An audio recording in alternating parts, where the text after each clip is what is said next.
북한이 당 최고 의사결정 기구라고 할 수 있는 제8차 노동당 대회를 열고 있습니다. 김정은 위원장의 육성 개회사가 공개됐는데요.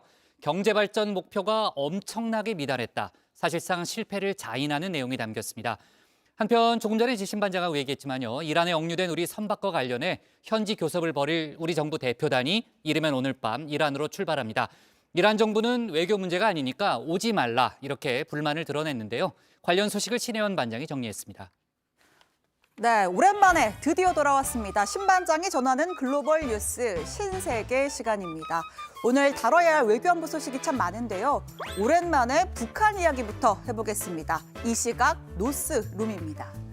자, 북한이 어제 8차 노동당 대회를 시작했습니다.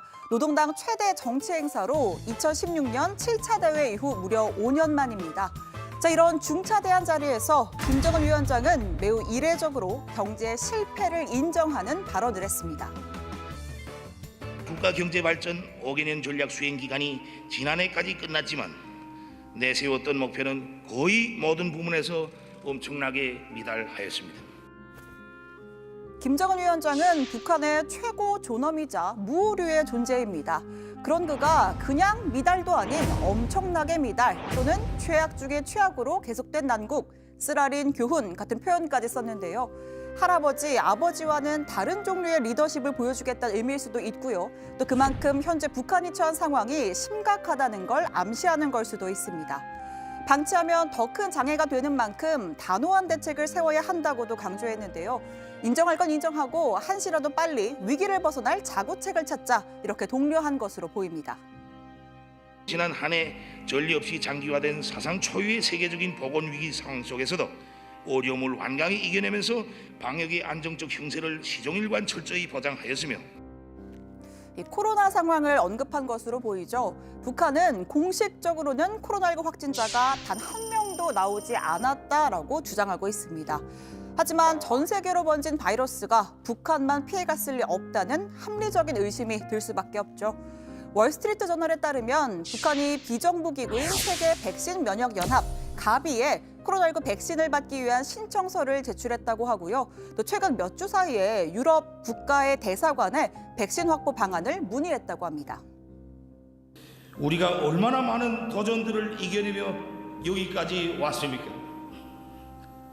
특히 올해 예상치 않게 맞닿은 방역전선과 자연재해 복구전선에서 우리 인민군 장병들이 발휘한 애국적이고 영웅적인 헌신은 누구든 감사의 눈물 없이는 대할 수 없는 것들입니다.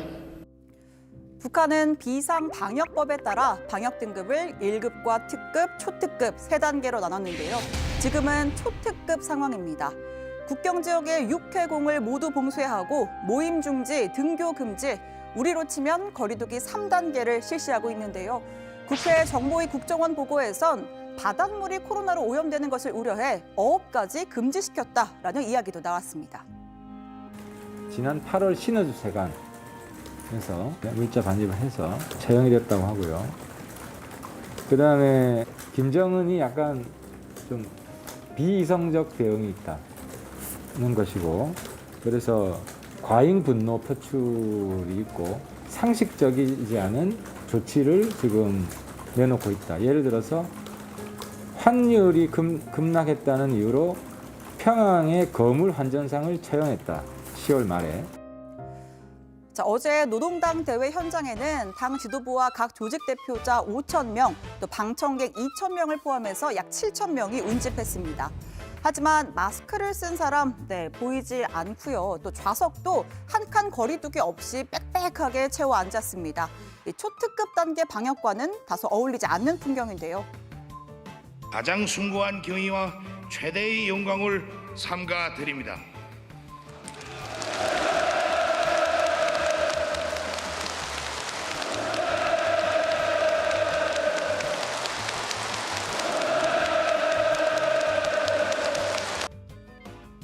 네, 다들 표정이 사뭇 비장해 보입니다. 오늘은 대회 2일차가 진행 중인데요. 관련 소식은 내일 정리해서 전해드리겠습니다.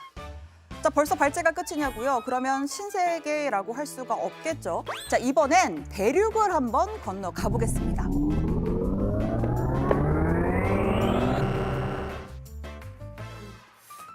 지금 대륙을 건너 온 겁니다.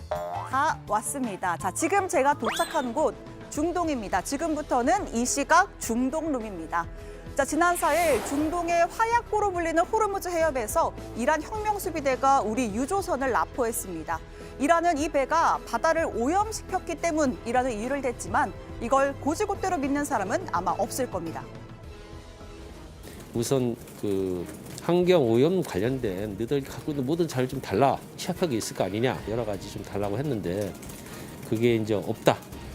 뭐 이런 식으로 아직까지 뭐 정리 안 됐다 이런 식으로 계속 발뺌을 했다 이거죠. 정확하게 자기들도 내설 만한 어떤 문서나 근거가 없는 거 아니냐.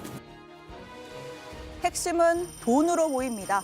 2018년 미국 트럼프 정부는 이란과의 핵 합의를 탈퇴하고 대이란 제재를 강화했습니다. 달러를 이용한 거래는 전면 금지. 따라서 우리나라는 이란산 원유 수입 대금을 국내 은행을 통해 원화로 지급해 왔는데요. 미국이 아예 이란과의 거래 자체를 전면 금지시키면서 이 계좌가 묶여버린 겁니다. 약 70억 달러, 우리 돈 7조 6천억 원 정도 규모로 이란이 보유한 해외 자산 중에 가장 큰 규모로 알려져 있습니다. 이란 정부는 인질극을 벌이고 있는 건 우리가 아니다, 한국이라면서 이 속내를 드러냈습니다. کسی گروگانگیر باشه این دولت کره است که به بهانه‌های واهی بیش از 7 میلیارد دلار ما رو گروگان. 이 사태가 장기화될 조짐도 보입니다. 정부가 협상을 위해서 대표단 파견을 준비하고 있는데요. 이르면 오늘 밤 늦게 혹은 내일 새벽에 외교부 아프리카 중동 국장 등으로 구성된 실무대표단이 비행기에 오를 예정입니다. 가장 이른 시일 내에 실무대표단이 이란 현지에 급파되어 이란 측과 양자 교섭을 통해서 이 문제의 현지 해결을 노력할 예정입니다. 이미 기존부터 추진해왔던 최정권 1차관의 이란 방문은 이번 일요일부터 대략 2, 3일, 약 2박 3일 내외의 기간을 염두에 두고 추진할 예정입니다. 그런데 이란은 적반하장식의 반응입니다. 이란 외무부는 성명을 통해 이 문제는 사법기관에서 법적인 절차로 진행되기 때문에 외교적인 방문은 필요 없다. 한국의 행동은 이해할 수 없고 거절한다라고 했습니다.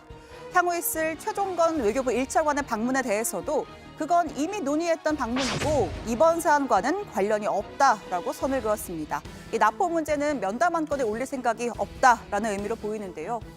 오늘 국회에서는 최정건 1차관이 참석한 가운데 외통위 긴급 간담회가 열렸습니다.